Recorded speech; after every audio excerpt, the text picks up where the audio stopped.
Il appelle des remarques, M. Rouillot.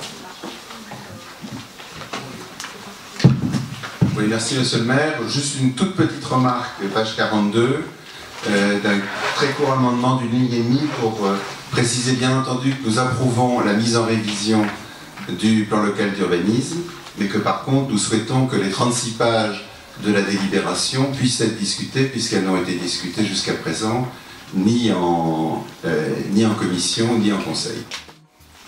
En ce qui concerne les collectivités locales, elles devront subir en 2015 une ponction historique dans leurs ressources et le risque est grand qu'elles ne prennent des mesures correctives desservant l'économie du pays. Au niveau local, pour l'exercice 2015, nous avons le passage en métropole de la communauté d'agglomération qui va entraîner d'importants transferts de flux financiers. Les compétences transférées sont principalement la voirie et les espaces publics dédiés au déplacement, les réseaux d'énergie, l'ensemble des réseaux et installations participant à la lutte contre l'incendie. Je rappelle que jusqu'à présent, la ville percevait une attribution de compensation versée par la communauté d'agglomération qui s'élevait à plus d'1 million d'euros. Étant donné le niveau des compétences transférées, l'attribution de compensation deviendra négative en 2015 et représentera une charge de fonctionnement. Par ailleurs, le calcul des charges transférées comprend le coût de réalisation ou de renouvellement des équipements, ce qui fait que les dépenses jusqu'alors constatées en section d'investissement seront désormais comptabilisées en dépenses de fonctionnement par le biais de cette attribution de compensation. Certes, la neutralité budgétaire sera respectée, mais l'autofinancement de la ville sera affecté par ces calculs en 2015 et les années suivantes. Ce qui complique encore plus l'exercice, c'est que pour 2015, la ville de Castelnau exercera au nom et pour le compte de la métropole la création et la gestion des équipements et services afférents aux compétences transférées. Les dépenses et recettes liées à l'exercice des missions feront l'objet d'une comptabilisation dans les comptes de la ville, puis d'un remboursement par la métropole pour les dépenses ou d'un reversement par la ville pour les recettes. Comme vous le constaterez plus loin, ces différentes opérations viendront alourdir le budget et le feront évoluer de façon vraiment atypique. Voilà donc résumé le contexte dans lequel nous allons avoir ce débat d'orientation budgétaire. Vous disposez tous d'une note très complète qui a été réalisée par les services où chacun de ces éléments a été détaillé. Je rappelle également que nous avons eu des réunions en commission des finances dans laquelle j'ai pu transmettre l'information la plus détaillée aux membres de la commission qui ont pu normalement relier ces différents éléments à leurs membres. Dans une deuxième partie, je vais vous parler de l'effet ciseau. Cet effet va concerner pour cette année la ville de Castelnau, alors que les autres collectivités connaissent cet effet depuis 2011. Comme le fait apparaître le rapport de la Cour des comptes, depuis 2011, les dépenses de fonctionnement des collectivités ont cru à un rythme proche de 3%, alors que l'évolution des recettes était comprise entre 1,5 et 2%, aboutissant à une baisse mécanique de l'épargne brute des collectivités d'environ 5% par an. Parallèlement, la dynamique des investissements locaux a repris depuis 2011. Donc d'un côté, un autofinancement qui baissait, d'autre part, une dynamique des investissements qui était positive. Vous comprenez que il existe ce qu'on appelle un effet ciseau, c'est-à-dire de coupure. On voit apparaître ça tout à fait clairement dans la progression continue du recours à l'emprunt, l'encours total de la dette des collectivités ayant cru de 3,5% entre 2012 et 2013. Pour ce qui est de Castelnau, nous n'avons pas connu ce phénomène dans les années précédentes et nous étions totalement à contre-courant de cette dégradation constatée au niveau national entre 2011 et 2013. Les recettes de fonctionnement ont progressé plus rapidement, de 5,89%, alors que les charges de fonctionnement n'augmentaient que de 4,61%, entraînant une augmentation de l'épargne brute dégagée de 13,42%, alors même que la pression fiscale diminuait, puisque une baisse des taux a été votée en 2013 et reconduite. En 2014, par contre, une inflexion est déjà perceptible, avec une baisse de l'épargne brute et de l'épargne nette pour la première fois depuis 2008. En 2014, les dépenses de fonctionnement ont augmenté de 5,28%, alors que les recettes de fonctionnement n'augmentent que de 2,08%. Donc comme vous le voyez, nous sommes maintenant confrontés, comme les autres communes, à cet effet ciseau. À partir de là, vous trouvez, je ne vais pas vous lire tous les chiffres parce que je pense que ce serait fastidieux, vous trouvez en page 4 l'évolution des dépenses réelles de fonctionnement de 2011 à 2014, avec une évolution moyenne entre 2011 et 2014, puis l'évolution entre 2013 et 2014. Alors, qu'est-ce qu'on peut noter? En 2014, les dépenses de fonctionnement affichent une hausse de l'ordre de 1 million d'euros. Alors, je vais vous détailler ce million d'euros, l'augmentation des dépenses de fonctionnement. D'une part, les charges à caractère général ont été affectées par l'augmentation des contrats, en particulier le contrat de nettoiement, ainsi que la hausse de la fréquentation dans les structures de la petite enfance et de la restauration scolaire, ce qui a amené à un surcoût des contrats de fourniture de repas. Par contre, tous les autres contrats de fourniture présentent une légère baisse en 2014. Cette hausse donc représente pour les charges générales 192 000 euros. Concernant les charges de personnel, celles-ci ont augmenté au cours de l'exercice de 637 000 euros. Alors cette évolution de la masse salariale est liée à un certain nombre de facteurs. C'est quelque chose qui est tout à fait général. On retrouve à peu près la même chose dans les 39 500 autres employeurs territoriaux. En effet, nous avons des hausses qui sont liées à un changement de la législation, particulièrement de la législation sociale. La hausse des taux de cotisation patronale de retraite à la CNR, ACL et à l'IRCANTEC a été importante. La revalorisation des agents de catégorie C a eu lieu au 1er janvier 2014 et la réforme des rythmes scolaires ont amené également un bond de la masse salariale. D'autre part, pour Castelnau, nous avons eu de nouveaux services qui ont été proposés aux habitants, le jardin d'éveil, la LSH maternelle et les classes maternelles. Donc forcément des recrutements dans ces différentes structures. Le prélèvement au titre de la loi SRU effectué sur les recettes 2013 avait été nul en 2013. Par contre, sur l'année 2014, le prélèvement SRU s'est élevé à 81 000 euros, malgré la déduction des dépenses relatives à l'aire d'accueil des gens du voyage. Les autres charges courantes de gestion résultent d'un besoin supplémentaire exprimé par le CCAS pour le recrutement d'un cadre de santé qui, vous le verrez tout à l'heure, sera pris en charge en 2015 sur les budgets des EHPAD. Par contre, les charges financières ont diminué fortement en profitant d'un Euribor qui est le taux de base bancaire qui a chuté au plus bas historique en 2014, atteignant même des valeurs négatives fin 2014. Alors je note que les charges financières ont diminué de 75 000 euros au cours de l'année 2014.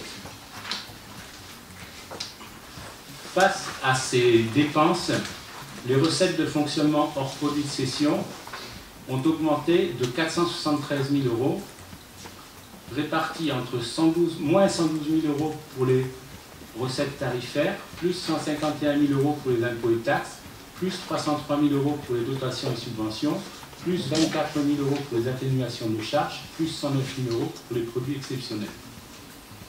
On a une baisse des produits du service des domaines qui est le retraitement d'une opération de 2013 pour laquelle la ville a dû payer une indemnité de 95 000 euros.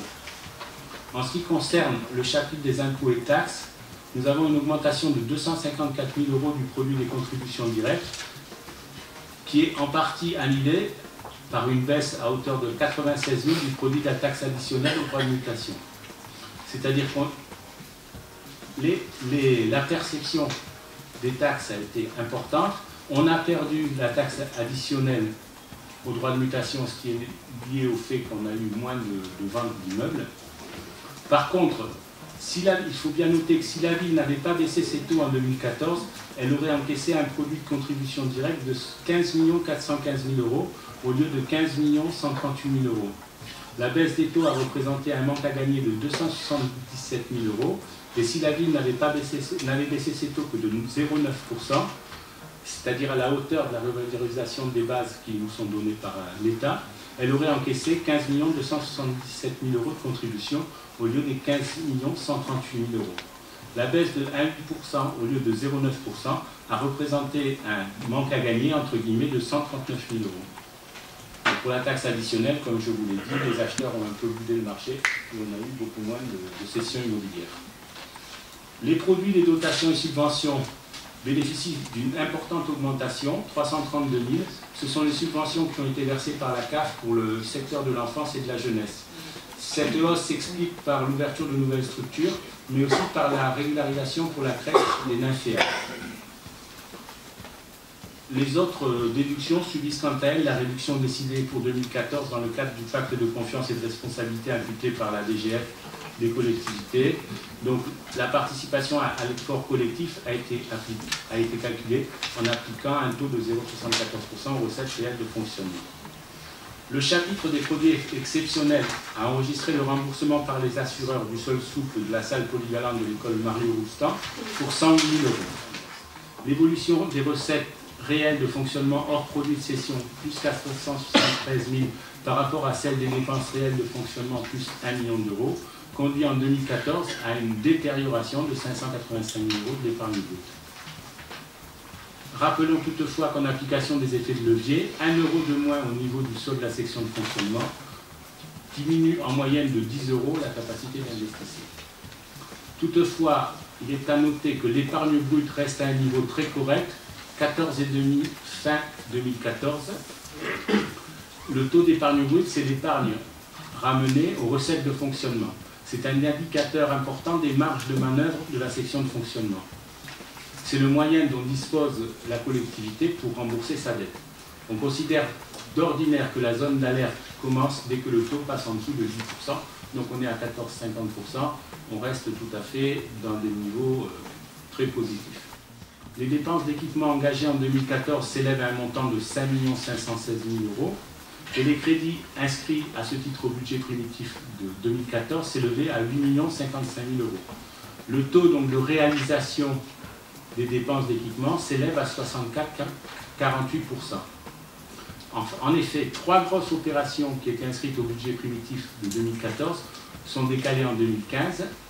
La deuxième phase d'aménagement du quartier du Levoix pour 1 million d'euros, les travaux rue de Roumanie pour 300 000 euros et la maîtrise d'œuvre pour le poste de la petite enfance du Quélus pour 746 000 euros. Les dépenses d'équipement effectivement mandatées cette fois-ci, et non pas engagées dans l'exercice, concernent à la fois des dépenses engagées dans l'exercice, 3 262 000 euros, et des dépenses reportées de l'exercice précédent, 1 800 000 euros. Donc les dépenses engagées et non mandatées en 2014 seront reportées en 2015.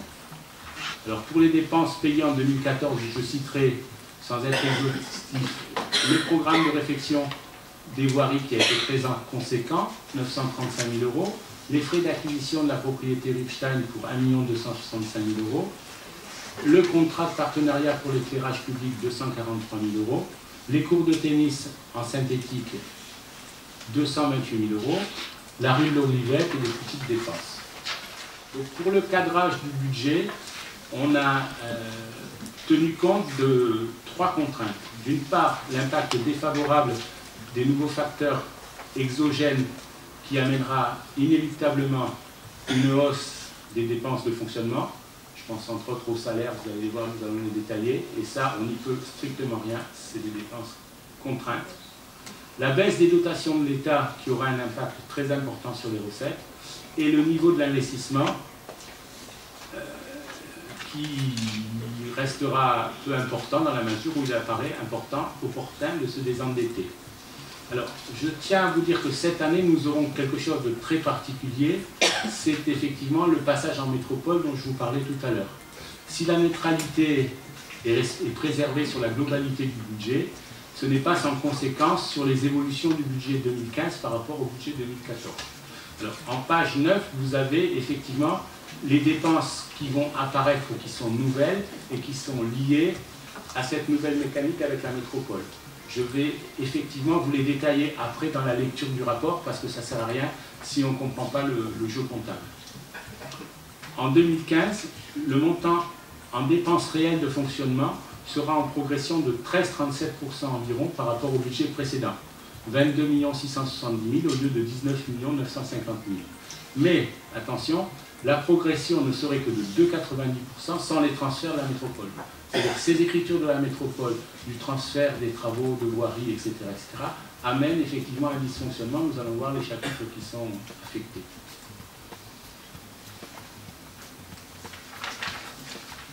Alors, je vais prendre poste par poste.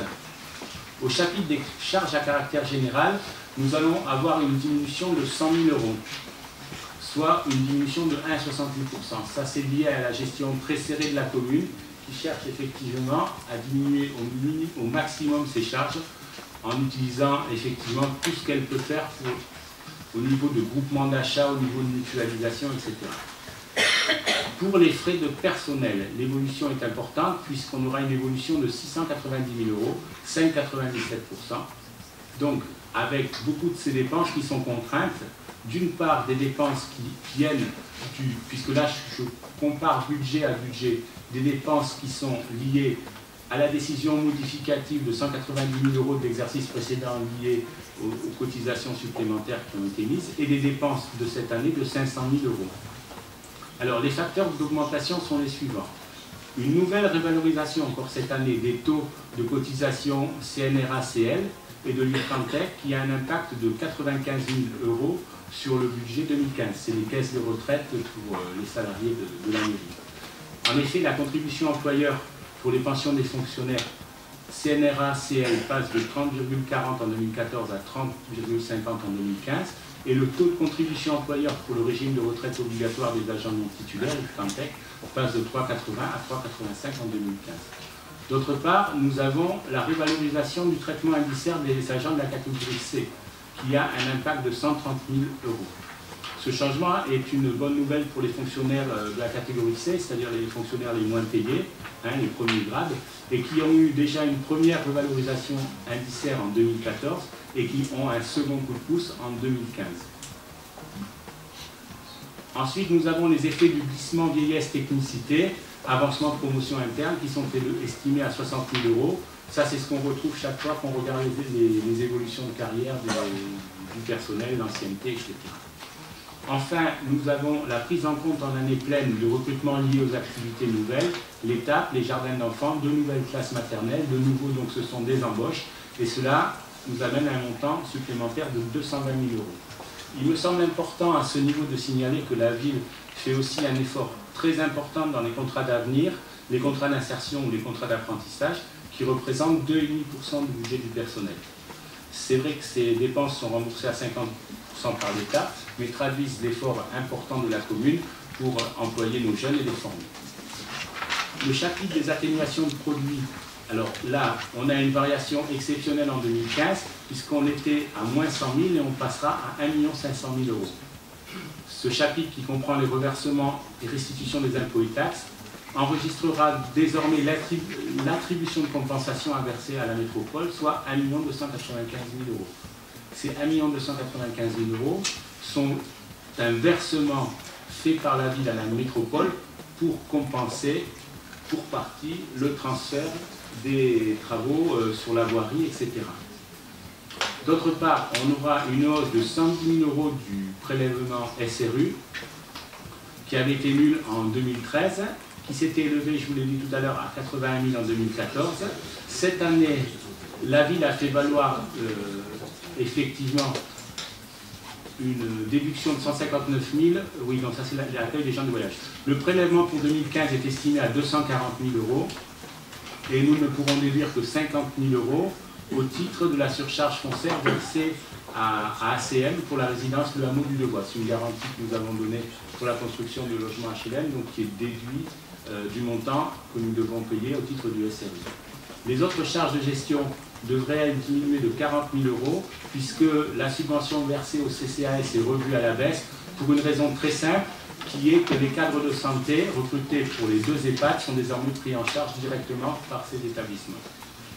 La baisse en 2015 des charges financières par rapport au budget précédent sera de 7,08%, c'est-à-dire cette baisse donc, va se continuer. C'est toujours lié effectivement aux taux d'intérêt qui sont particulièrement bas et au fait qu'on avait des emprunts solides, aucun emprunt toxique et des taux d'intérêt variables qui nous permettent de bien gagner. Les charges exceptionnelles seront inhabituellement augmentées par le montant des recettes encaissées en 2015 pour le compte de la métropole et à lui reverser, soit 600 000 euros. Ça, c'est du fait de passage en métropole. D'une part, effectivement, on va leur donner l'attribution de compensation, mais en plus, on va leur donner, en fin de compte, un certain nombre de recettes qu'on va encaisser pour leur compte, puisque maintenant, ces recettes seront dues à la métropole. En 2015, on va utiliser quelque chose d'exceptionnel pour nous, c'est le chapitre des dépenses imprévues, et on va y mettre 200 000 euros en prévision de l'ajustement de l'attribution de compensation. Comme je vous l'ai dit tout à l'heure, l'attribution de compensation a été calculée sur un certain nombre sur les charges qui ont été engagées, mais au cours des exercices 2012, 2013, 2014. On ne connaissait pas encore 2014.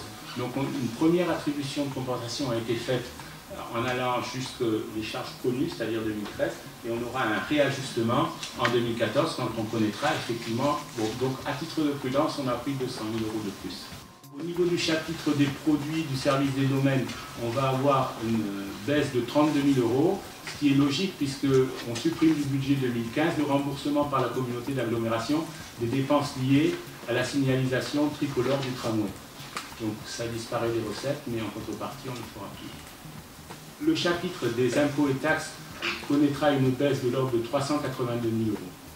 Alors, ce qui, effectivement, va nous perturber, c'est d'une part la suppression de l'attribution de compensation versée jusqu'alors par la communauté d'agglomération, parce que jusqu'à maintenant, c'était la communauté qui nous versait quelque chose, et qui devient négative en 2015, et parce qu'elle sera désormais comptabilisée en charge de fonctionnement, en chapitre atténuation des produits, et ce qui contribue à une diminution du chapitre des impôts et taxes pour 980 000 euros. C'est toujours la même chose. Ça, c'est effectivement l'État qui baisse effectivement. A contrario, la hausse des produits de contribution directe peut être raisonnablement estimée à 500 000 euros à taux constant. L'estimation est faite sur une prévision d'augmentation physique des bases, c'est-à-dire des constructions nouvelles, de 500 000 euros pour la taxe foncière et de 650 000 euros pour la taxe d'habitation.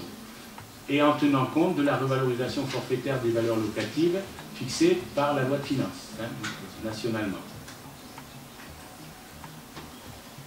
À 0,9, et cette revalorisation pour 2015 sera comme l'année dernière à 0,9%. Avec ces hypothèses de revalorisation de base, une baisse de 0,9% et de 1,8% des taux d'imposition aurait respectivement un impact négatif sur le produit fiscal à recevoir, respectivement de 139 000 ou de 278 000 euros. Donc pour savoir effectivement ce qu'on va faire au niveau des taux, pour connaître, il faudra à mon sens attendre de connaître l'ampleur des baisses des dotations de l'État en 2015 et donc à partir de là, savoir effectivement quelle sera notre base taxable pour l'exercice avec effectivement beaucoup plus de précision qu'on a à l'heure actuelle puisqu'on n'a pas encore reçu les bases. Au niveau de la taxe additionnelle au droit de mutation, on avait un produit au budget primitif de 700 000 euros. En 2014, on n'a eu que 668 000 euros. Pour cette année, on va prendre un montant raisonnable à 670 000 euros. Enfin, le reversement par la communauté d'agglomération du fonds de péréquation intercommunal et communal n'avait pas été enregistré au budget 2014 car sa notification était tardive. En 2014, on a reçu 124 000 euros. Pour cette année, nous allons donc inscrire 125 000 euros. Le chapitre des dotations et participations subira lui une diminution de 226 000 euros par rapport au budget précédent. On a heureusement, au titre des subventions, reçu dans le domaine de l'enfance et de la jeunesse une augmentation de 155 000 euros. C'est la prise en compte des nouvelles activités, notamment le fonds d'amorçage pour la réforme des rythmes scolaires. Enfin, je vais venir sur un cadre un peu plus général. Pour toutes les collectivités, un effort considérable est demandé par l'État, ce qui va les obliger à des choix difficiles. L'année dernière, l'État nous avait fait une première ponction de 1,5 milliard d'euros, et sur cette année, l'État va diminuer de 3,67 milliards d'euros, équivalent à un tiers des 11 milliards d'euros qui sont annoncés pour les 3 ans à venir. Alors, il faut bien se rendre compte que cette diminution viendra en plus de la diminution qu'on a eue l'année précédente. Le prélèvement opéré sur la dotation forfaitaire en 2014 s'est levé à 161 590. Pour cette année, forfaitairement, la commune aura également un prélèvement qui est le prélèvement de l'année précédente multiplié par 2,466, donc un prélèvement de 417 000 euros. Ce qui fait que la dotation forfaitaire sur les 2 ans aura été diminuée de 578 000 euros. Donc nous avons le bonheur à Castelnau d'avoir effectivement un certain dynamisme au niveau foncier, ce qui va permettre une baisse de la dotation uniquement de 339 000 euros. Les dépenses d'équipement inscrites au budget 2015 comprendront 2,2 millions de crédits reportés, 3 950 000 de crédits nouveaux et 2 millions de dépenses à payer pour le compte de la métropole, mais qui seront remboursées à la commune par cette dernière, dont 75 000 euros en report. C'est l'effet inverse de ce qu'on disait, c'est-à-dire que puisqu'on va faire des travaux pour compte de la métropole va nous rembourser. Les crédits reportés en 2015, dépenses engagées en 2014 mais non mandatées en fin d'exercice, comprennent notamment les travaux, le solde des travaux du Lumier 45, les abords du collège pour 1 096 000, les travaux de voirie annuelle pour 319 000, la rue Roumanie, le chemin de Quélus, enfin plein d'autres petites dépenses. Nous aurons ensuite 3 950 000 euros de crédits nouveaux inscrits en 2015, comprenant notamment des crédits de paiement ouverts en 2015 pour l'espace culturel, 1 160 000 euros, des crédits de paiement ouverts en 2015 pour le pôle Petite Enfance Quélus, 680 000 euros, les travaux de la rue Roumanie, la signalisation et l'information locale et des investissements récurrents, divers travaux dans le bâtiment, acquisition de divers matériels, mobilier et de véhicules. Les dépenses réalisées pour le compte de la métropole, pour un montant de 1 807 000 euros, comprennent le début des travaux de la rue des Perrières, les investissements annuels au titre du contrat de partenariat pour l'éclairage public, la dotation annuelle des réfections de voirie et des travaux d'extension de réseau et des travaux concernant la défense incendie. Ces dépenses, comme je vous l'ai dit tout à l'heure, seront intégralement remboursées par la métropole, mais financées en réalité par des recettes transférées de la ville à la métropole. Il n'y a pas de magie, hein. Effectivement, ils vous remboursent, mais c'est des choses qu'on leur paye. Comment on leur paye? Par l'attribution de compensation relative à l'investissement, 758 000, par la taxe d'aménagement reversée par la ville, 600 000 euros, par des subventions d'investissement reversées par la ville, 160 000 euros, et par le fonds de compensation de TVA encaissé dès 2015 par la métropole au titre de ces dépenses, soit 289 000 euros. En conclusion, la ville n'empruntera pas pour financer ses dépenses d'équipement, l'autofinancement dégagé par les ressources propres s'avérant suffisant. Si on regarde bien le schéma de financement, on a des dépenses d'équipement pour 3,9 millions, des amortissements des emprunts pour 1,9 million, donc 5 800 000 euros à sortir. En face, on a une épargne brute ou un autofinancement de 4 millions d'euros, la TNE, la taxe d'aménagement pour 900 000 euros, qui reste pour nous puisqu'on a reversé 600 000 euros, vous l'avez vu tout à l'heure si vous me suivez. Le fonds de compensation de la TVA pour 500 000 euros et les cessions pour 400 000 euros, soit pour 5,8 millions à financer, un financement de 5,8 millions. L'épargne brute, à partir de là où l'autofinancement se formera de la façon suivante: recettes réelles de fonctionnement 24,7 millions, résultats reportés de l'exercice N-1 2 millions, dépenses réelles de fonctionnement 22,7 millions et une épargne brute ou autant financement de 4 millions d'euros.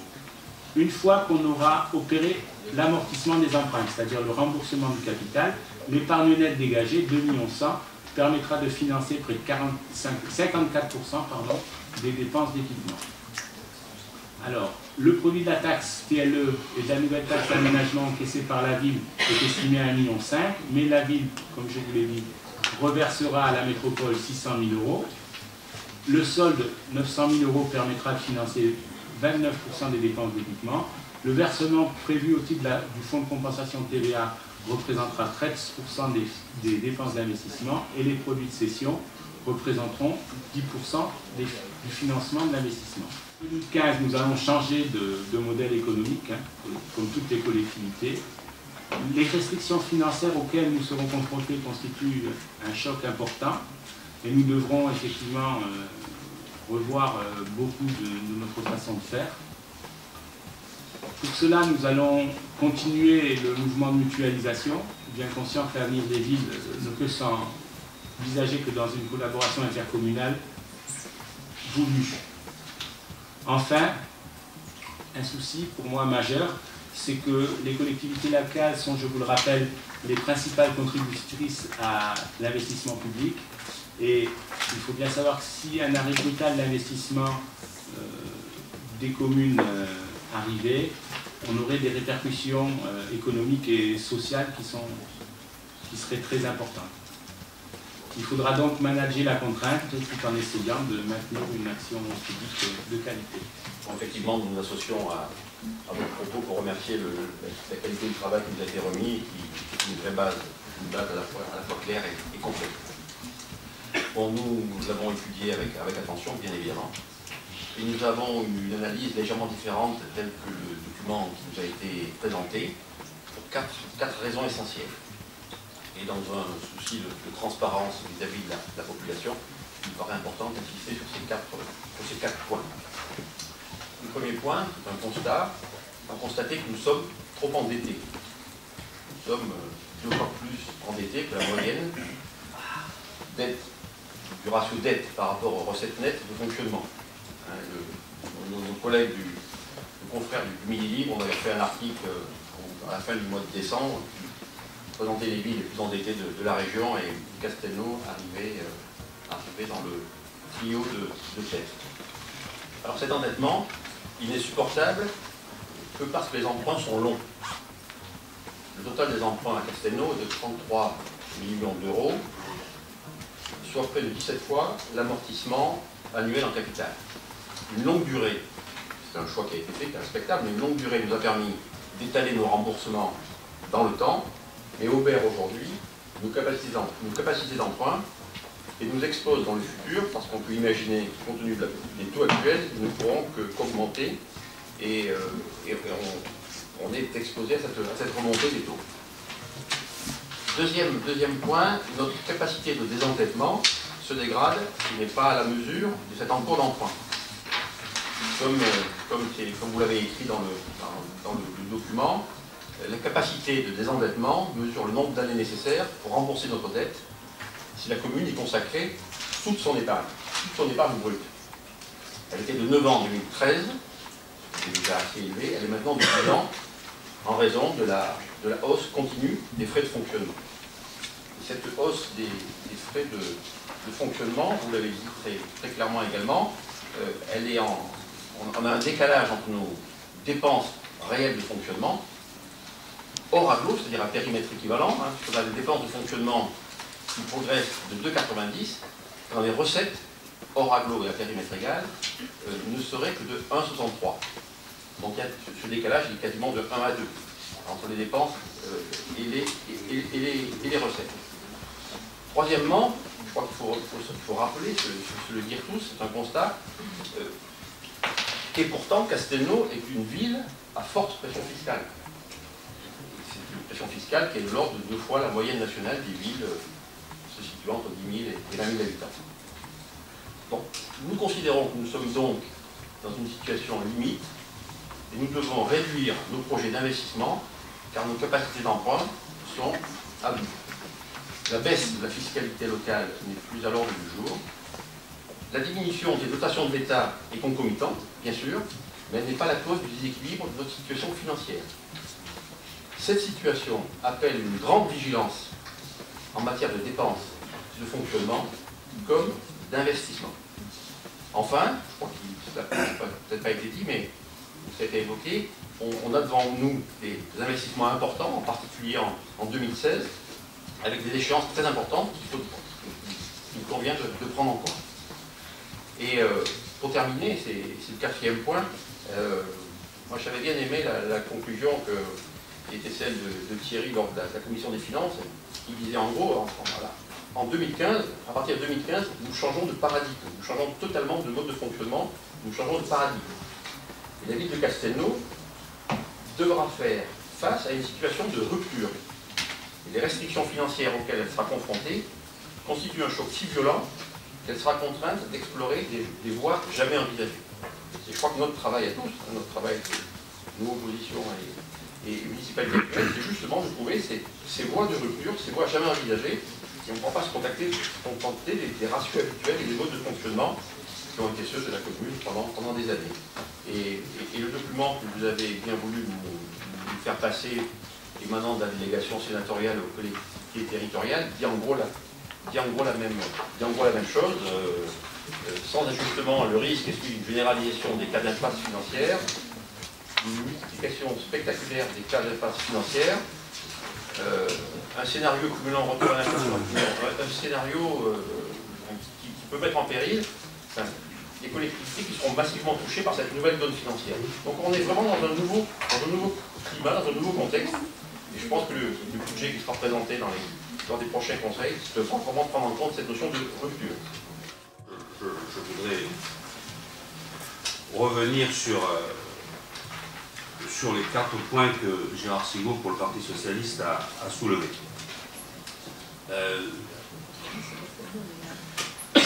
C'est...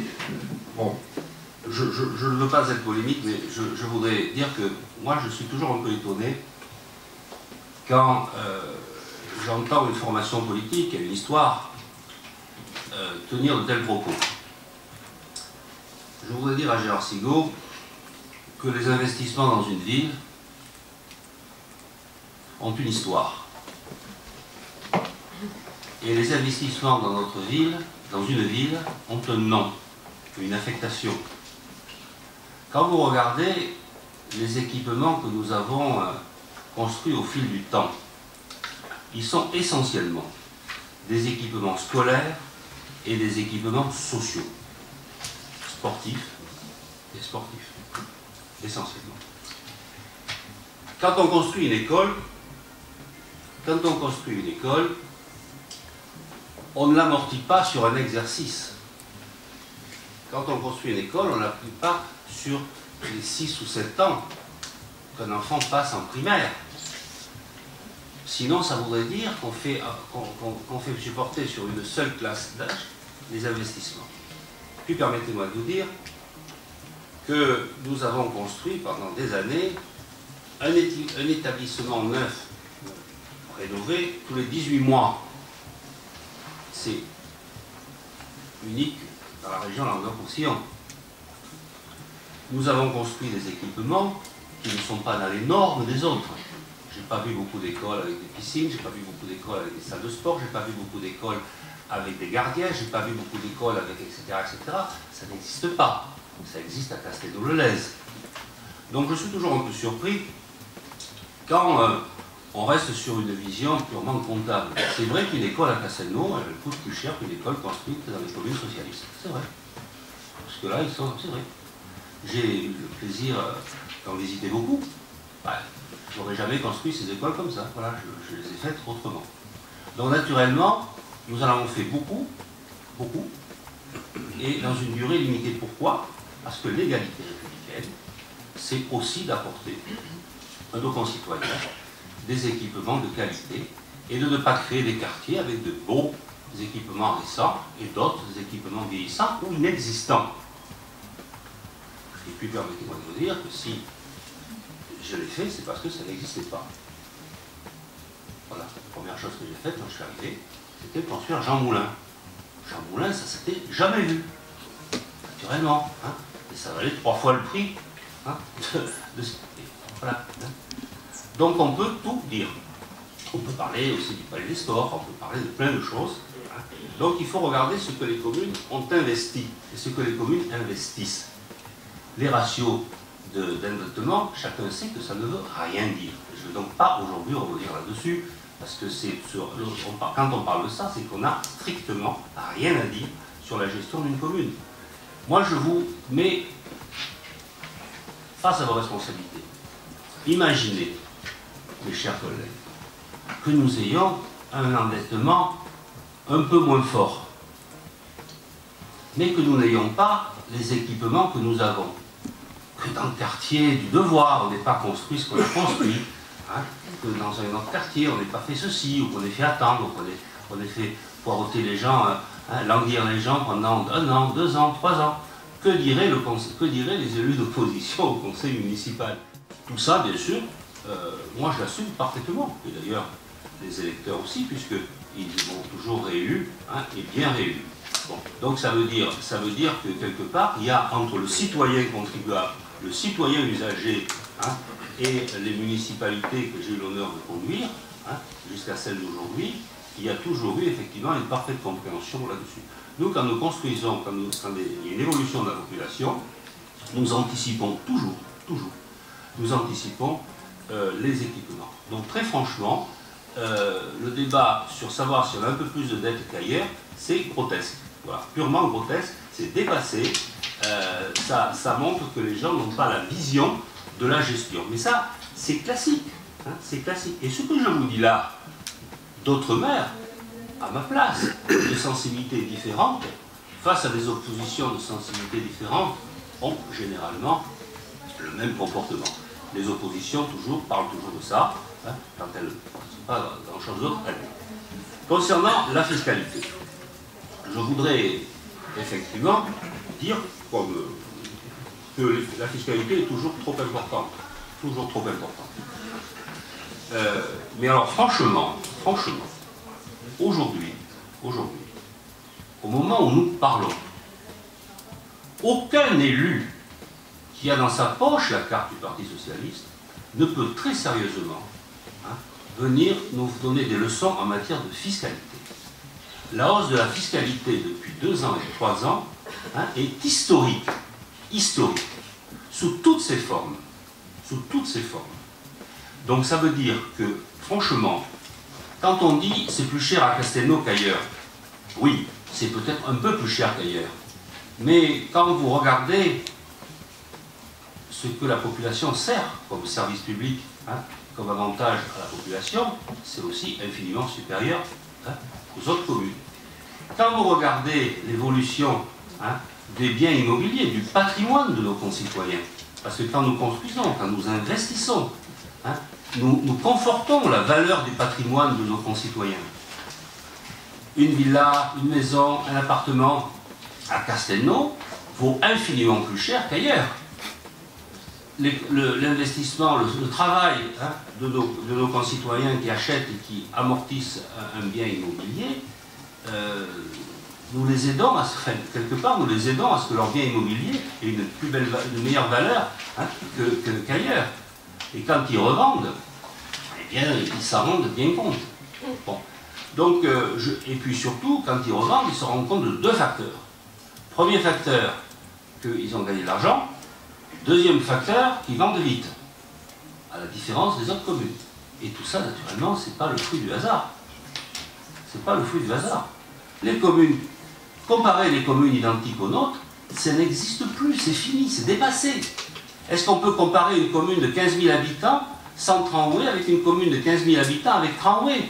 Naturellement, nous, on a eu à financer beaucoup de choses qui allaient avec le tramway. Hein, les autres, ils n'ont pas eu à le financer. Et je pourrais multiplier les exemples.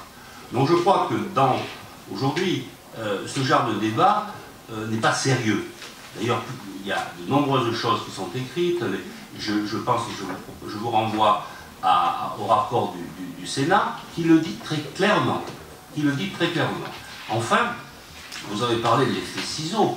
Je vous rappelle que l'effet ciseau, chez nous, il arrive aujourd'hui, 2015.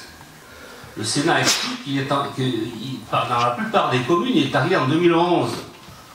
Donc c'est quand même... Hein, et si l'effet ciseau arrive, chers collègues, c'est pas de la faute de la municipalité de Castelnau. C'est la faute du gouvernement, de la majorité. Parce que les chiffres parlent d'eux-mêmes. Ce sont des centaines et des centaines de millions d'euros, de milliers d'euros, pardon, des centaines et des centaines de milliers d'euros que l'État nous enlève à la ville de Castelnau. Je voudrais quand même vous dire que si je ramène ce que l'État nous pique, c'est 4,5%, j'ai ça 4,5 je crois, je l'avais compté tout à l'heure, je l'ai mis, oui, 4,5% de notre produit fiscal. 4,5% du produit fiscal, du produit fiscal, hein, est prélevé par l'État au titre de... Enfin, pardon? Oui, est prélevé par l'État. 4,5, c'est pas un centime. Ça représente presque 700 000 euros. Vous préféreriez pas qu'on en fasse bénéficier nos contribuables? Malgré ce, depuis 12 ans, nous n'avons pas augmenté les impôts. Depuis 3 ans, nous les baissons. Et quand on baisse les impôts, ça nous coûte.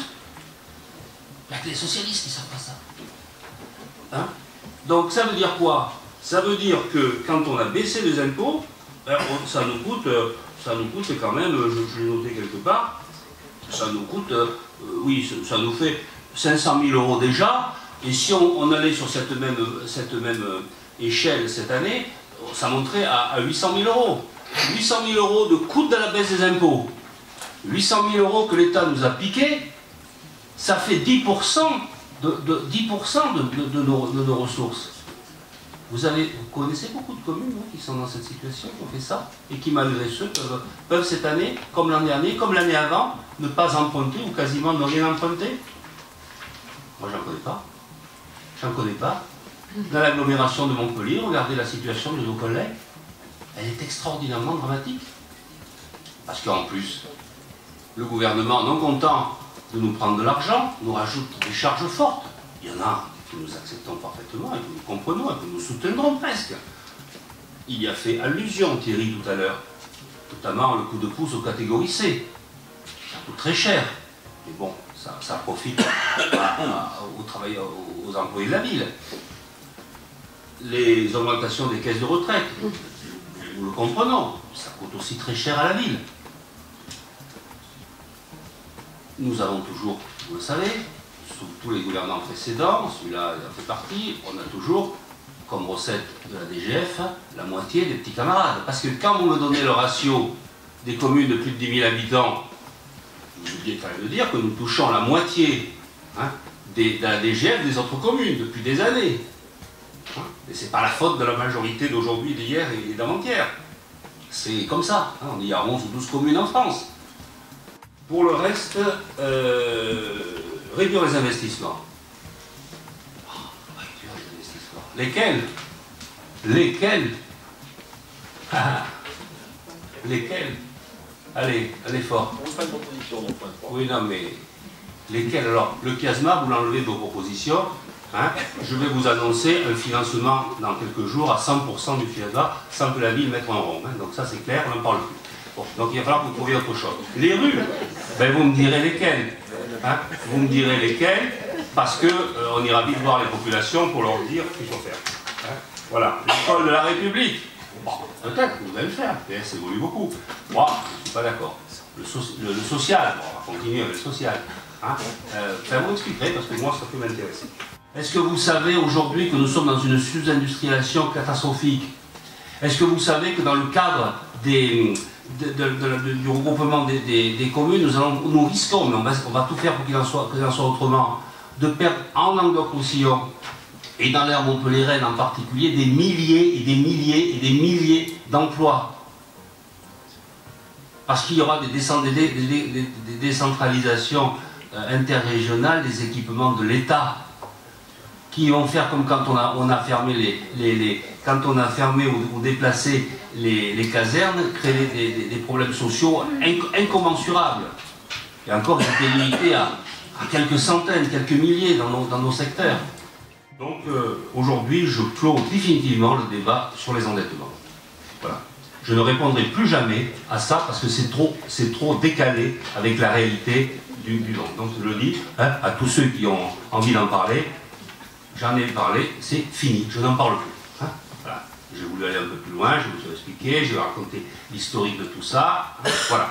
Donc, sachez qu'on va faire comme ça. Retenez de ce budget que nous allons, là on ne vote pas, mais qu'on vous présentera, le moment venu, hein, que on augmente. Alors, pour les impôts, parce qu'il faut, hein, qu'est-ce qu'on va faire pour les impôts? Est-ce qu'on va les augmenter? Non. Est-ce qu'on va les baisser de 1,8, de 0,9? Je ne sais pas. Je pense que ce sera plutôt 0,9, parce qu'avec l'ardoise que nous a fait. Et est-ce que ce sera 0? En fait, moi, mais bon, il va falloir qu'on voit les chiffres, je suis plutôt pour qu'on les baisse. Je vous rappelle quand même que tout le monde les augmente. Je vous rappelle aussi que nous avons pris la décision de ne pas créer, vous avez vu que l'État, hein, pour vos petits camarades, on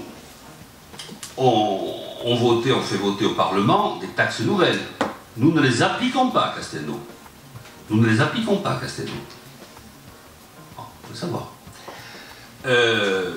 Il ne vous échappe pas que dans le domaine des frais supplémentaires, enfin des coûts supplémentaires, la loi SRU n'est pas... cette année, ça va être 250 000 € quand même, hein, la loi SRU, en plus. Et ne me faites pas le coup de me dire que vous avez qu'à construire des logements sociaux. Hein. Je vais vous ressortir toutes les pétitions sur les immeubles que vous ne voulez pas voir construits. Hein. Et puis 25%, je vous signale, avant c'était 20%, et là ils ont monté de 5%, donc 25%. 5% sur 20%, c'est beaucoup quand même. Bon. Voilà, avec tout ce que cela... Hein. Et je vous passe aussi, puisqu'on parle de logements sociaux, sur les obligations qui sont celles de notre commune, aujourd'hui, de venir abonder l'aide au logement social, parce que pour des raisons politiques, les principaux financeurs légaux des collectivités qui devraient financer, ont décidé finalement de financer que 1 ou 2 organismes, naturellement, hein, présidés par eux. J'ai travaillé sur les chiffres qui ont été versés par le Conseil général pendant 6 ans de cette mandature dans toutes les communes du canton, et que Castelnau, juste un peu pour relativiser vos propos quand même, a perçu plus de 3,3 millions de subventions, quand c'était pour les RDJ. Oui, sur 6 ans, j'ai fait les calculs. Je vous amènerai les tableaux si vous voulez. Je ne sais pas là, c'est dommage. Attendez, pour les aides aux associations, pour l'aide aux gens du voyage, pour les voiries, etc. Sur 6 ans, 3,3 millions. Je vous amènerai les tableaux. Non mais chers collègues, voilà. Merci. Juste pour vous que je n'ai pas terminé. Laissez-moi parler, vous avez une demi-heure, s'il vous plaît. Autre chose, vous avez... j'ai perdu le fil de ce que je voulais dire. Donc 3,3 millions en 6 ans, rien que pour Castelnau. 3,3 millions en 6 ans? Oui, oui, en 6 ans, sur la dernière mandature du Conseil général, d'accord? Bien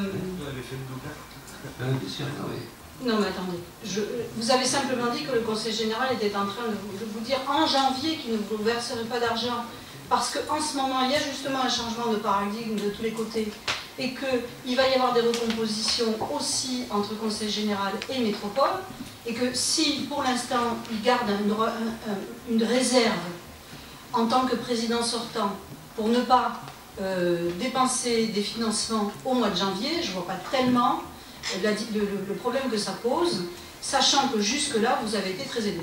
Je signale qu'hier, on était en train d'inaugurer le centre, le SAMSA est quand même financé, je crois, qui est bien sur la commune de Castelnau. Là, on est dans le débat d'orientation budgétaire de la ville. On n'est pas dans le débat de budget communal. Vous avez là dépassé les propos qui devraient normalement être tenus en conseil communal. Je suis juste en train de dire que le conseil général ne vous a pas oublié à Castelnau pendant 6 ans. Il n'a pas oublié, il a alors.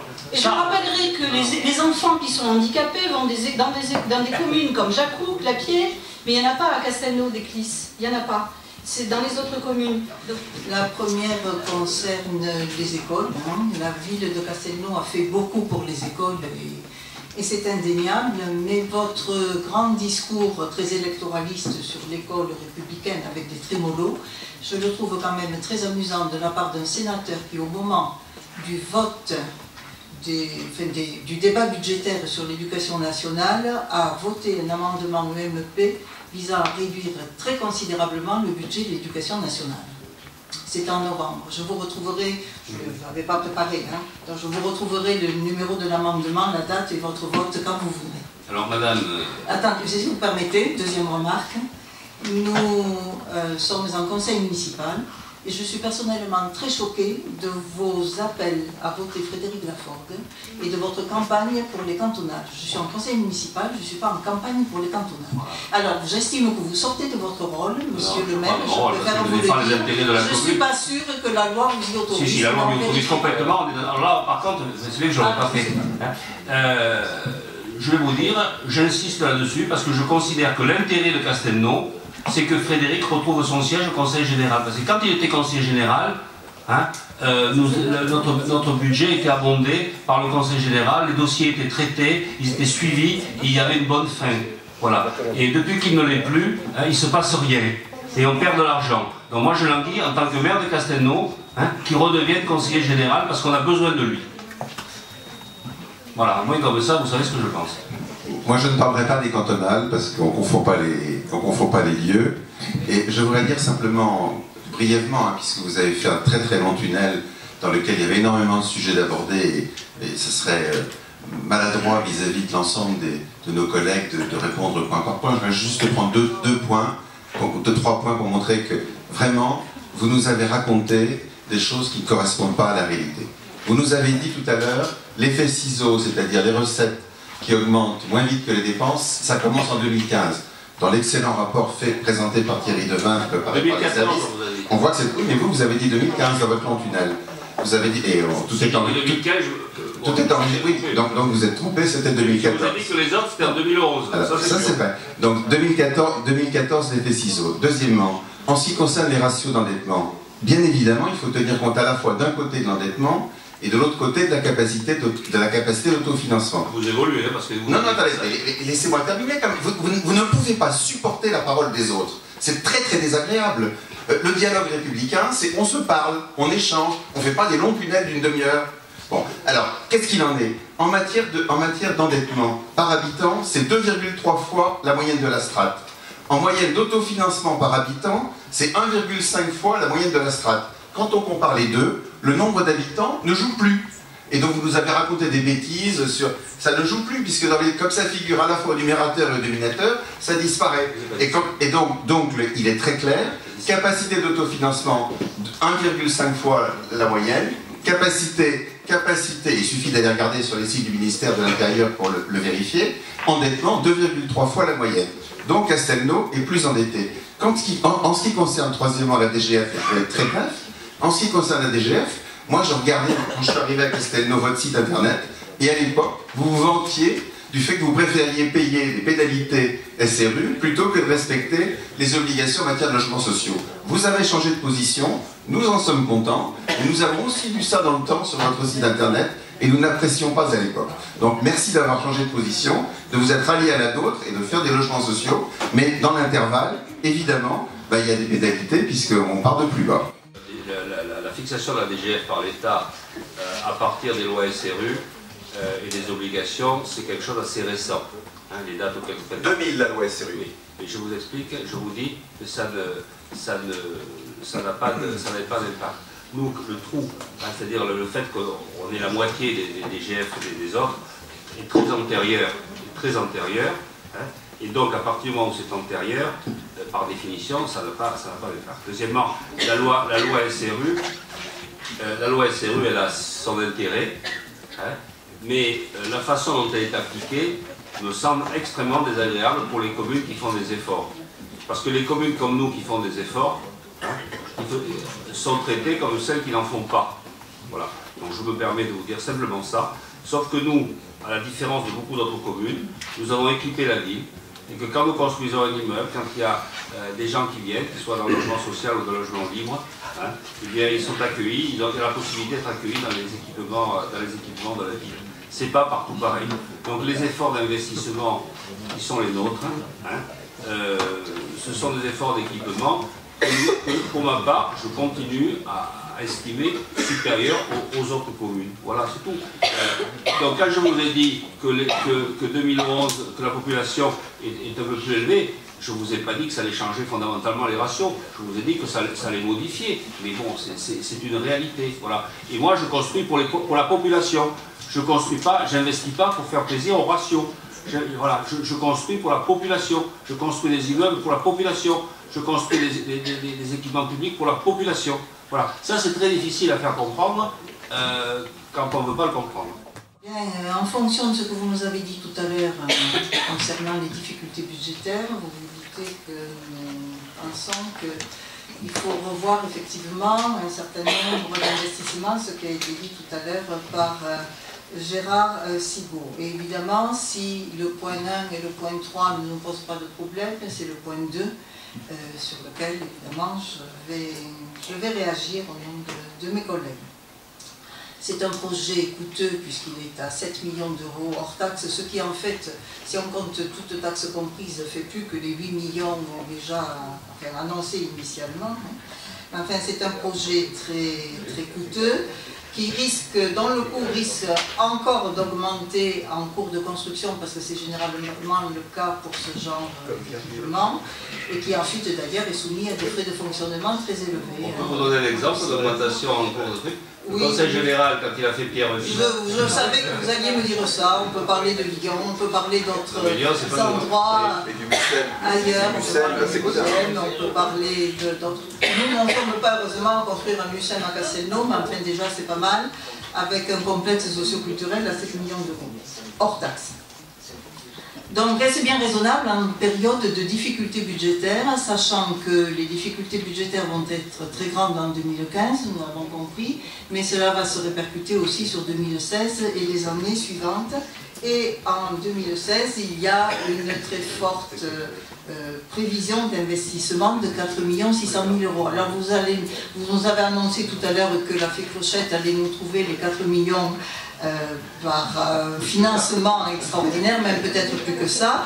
Je m'en réjouis, n'empêche que la question est posée de la pertinence de cet investissement aux besoins en regard d'autres besoins de la commune, les besoins d'investissement. Je l'ai bien vu par exemple tout à l'heure, quand j'ai entendu dans le débat d'orientation budgétaire, dans le rapport de M. Deventre concernant la prévention des dégâts des eaux et des inondations. Il y a quand même beaucoup d'argent à mettre là-dessus. Si vous comptez faire quelque chose en matière de culture et de préservation du patrimoine, je vous rappelle que la maison du Cèdre aurait coûté quand même beaucoup moins cher que 8 millions d'euros. Et que j'espère que vous aurez, pour arriver aux 8 millions d'euros nécessaires à cet investissement, des subventions. Vous allez probablement demander des subventions. J'aimerais savoir si vous demandez effectivement des subventions, si ces subventions seront assurées.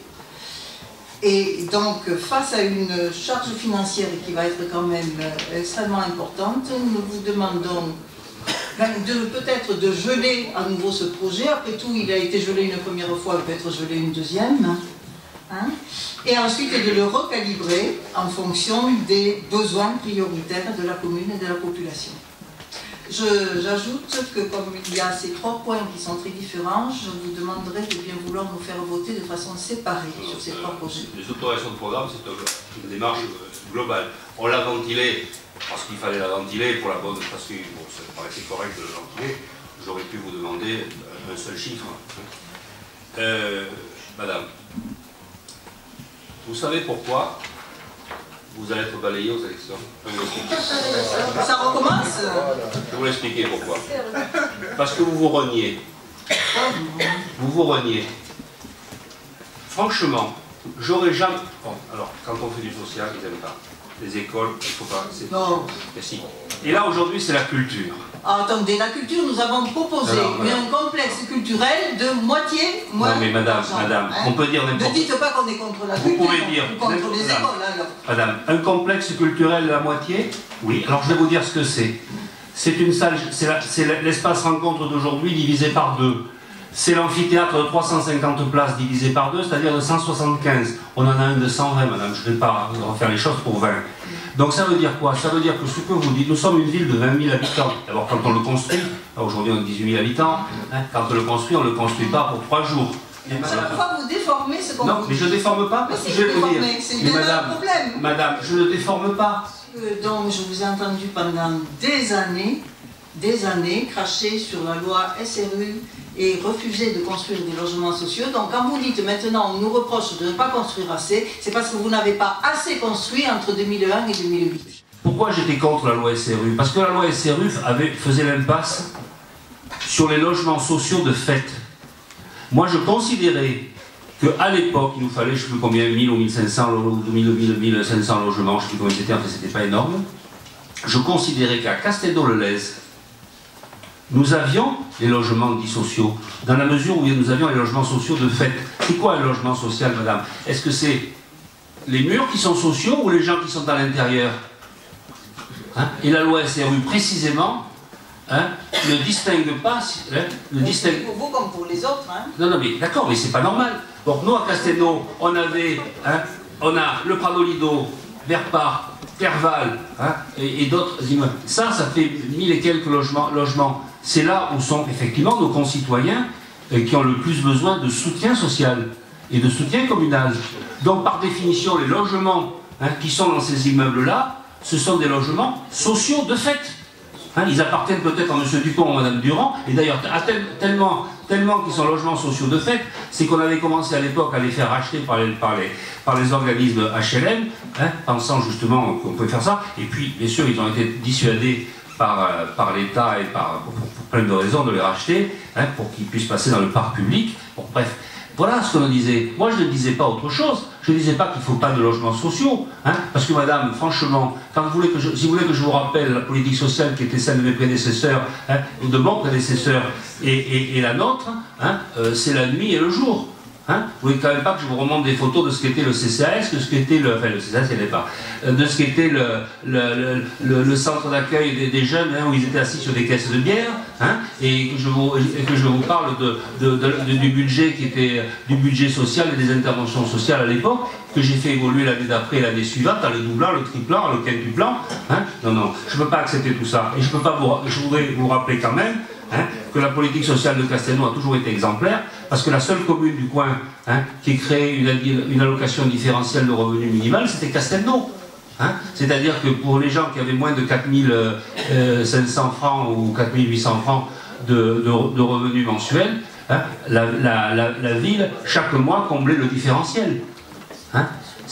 Et quand le RMI a été mis en place, bien sûr, nous avons supprimé cette mesure. Donc en matière de social, nous sommes des exemples, hein, et je peux vous dire que si je compare avec d'autres communes que je ne citerai pas, hein, parce que je n'aime pas mettre en cause mes collègues, franchement, on a vraiment, hein, voilà, eux ils ont à avoir honte, moi au contraire, hein, on devrait nous dresser des lauriers là-dessus. Voilà. Alors, est-ce qu'il y a combien de votes contre? Il y en a, voilà, le Parti Socialiste vote contre. Castelnau-demain. Michel Marc n'est pas au Parti Socialiste, et là, notre liste est une liste Castelnau-demain. Là, encore une fois de plus, vous avez envie de faire les questions et les réponses en permanence. Vous êtes au PS, non? Vous êtes au PS, non? Vous êtes au PS, non? Là, 4 sur 4, vous êtes au PS. Attendez, excusez-moi, mais... Qu'est-ce que vous en savez?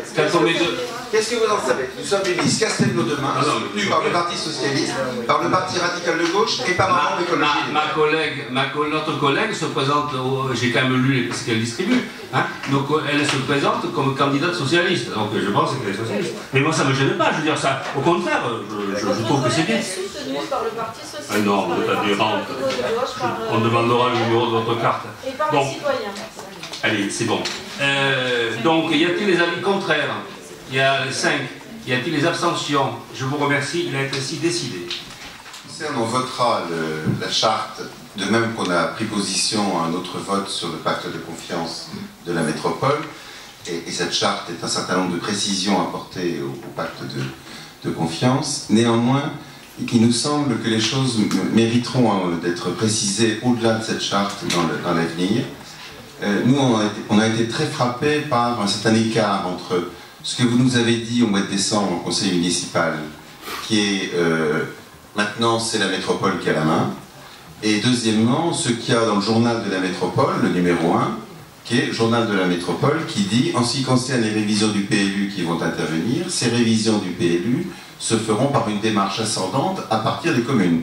Et ça a été redit en commission d'urbanisme. Et alors ça vous gêne? Mais non, pas du tout, mais au contraire. On est beaucoup... Les choses sont beaucoup plus claires quand on n'oublie pas cette démarche ascendante.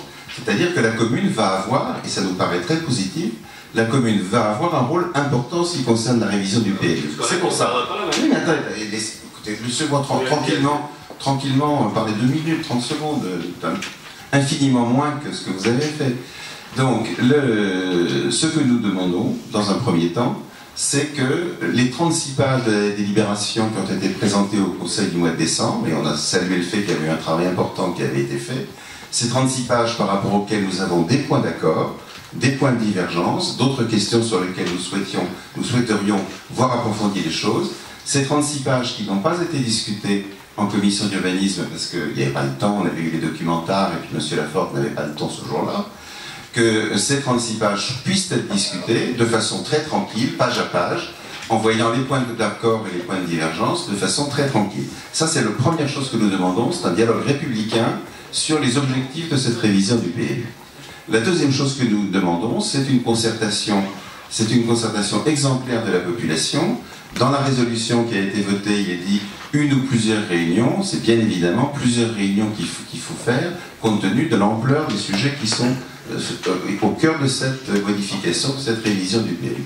Donc ces deux demandes, nous les avons fait, et comme il y a encore des ambiguïtés sur le rôle respectif de la métropole et sur le rôle respectif de la commune, nous avons fait une lettre que vous connaissez, qui vous est adressée à vous, de même qu'elle a été adressée à Stéphanie Janin et à Philippe Sorel, de façon à ce que, d'une part, nos positions sur le fond soient connues, et toute une série de sujets de fond sont des sujets qui concernent, disons, le secteur nord-est de l'agglomération, pour faire vite, enfin, le secteur avec Montpellier et les 4 ou 5 communes de notre secteur, et puis au sens du SCOT, et deuxièmement, avance une clarification sur le rôle respectif de la commune et de la métropole, puisqu'il y a ce double discours dont il faudra sortir.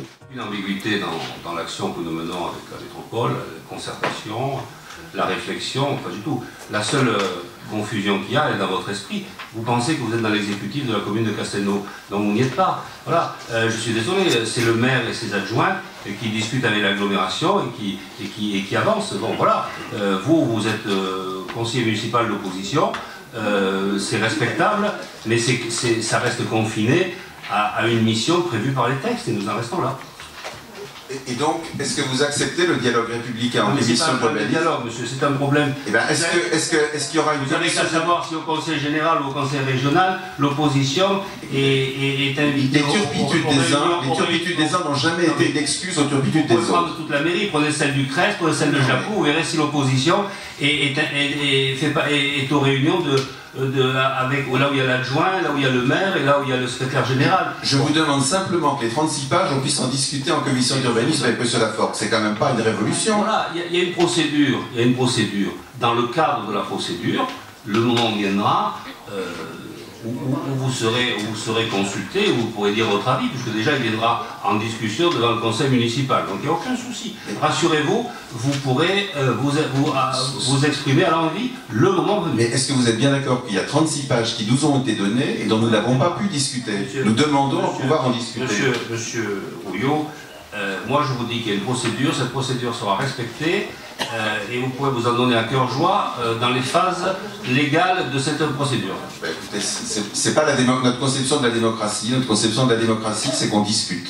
Bah écoutez, personne ne vous a dit qu'on n'allait pas discuter, mais moi je discute d'abord avec la majorité, avec mes collaborateurs, je discute avec l'agglomération, pourquoi nous refusez-vous de discuter d'un document qui nous a été donné? Pourquoi est-ce que vous nous refusez cette discussion? Ce document il vous a été donné, vous l'avez voté, bon c'est bon, maintenant on passe à autre chose. On l'a voté en disant que nous étions d'accord sur le principe de la révision du PLU, mais que nous demandions à discuter des 36 pages. Vous ne pouvez pas faire un hold-up et considérer qu'on est d'accord pour autant avec les 36 pages. C'est invraisemblable quand même.